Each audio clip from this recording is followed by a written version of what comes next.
La durabilité, c'est une prise de conscience, une responsabilité et une détermination.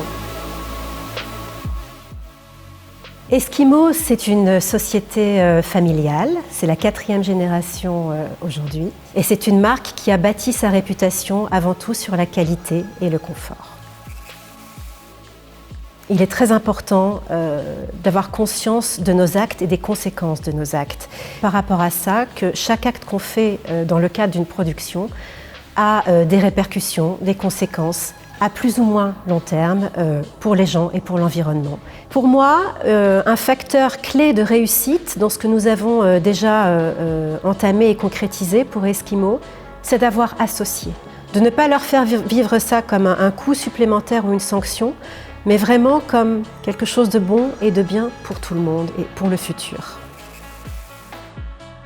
Le fait que tout soit rassemblé sous la responsabilité d'une seule personne dans la société, une personne donc qui est polyvalente, qui fait déjà beaucoup de choses, n'est pas un problème. C'est une question, encore une fois, de détermination, mais aussi d'organisation. La manière dont nous achetons nos produits est en effet sous forme de produits finis. Nous ne travaillons pas à façon, ce qui veut dire que nous n'achetons pas la matière première, nous achetons du produit fini et néanmoins nous avons mis en place une feuille de traçabilité qui demande à tous nos fournisseurs pour toutes les commandes de nous écrire sur cette feuille, de nous résumer qui sont leurs partenaires pour chaque étape de production.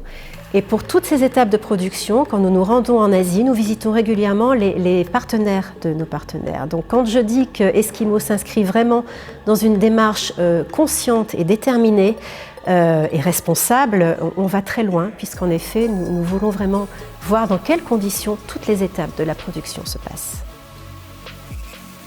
Ça a été un grand choc, une grande émotion. Je n'hésite pas à parler d'émotion parce que ça vous donne un regard différent sur les gens, sur l'environnement, sur votre responsabilité aussi. Il y a 2000 personnes qui travaillent pour Eskimo dans le monde.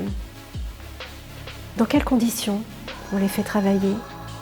Quel lien on va créer avec eux? J'insiste vraiment beaucoup là-dessus. Je dois dire que ça a été une émotion très forte pour moi de découvrir à quel point on est définitivement responsable.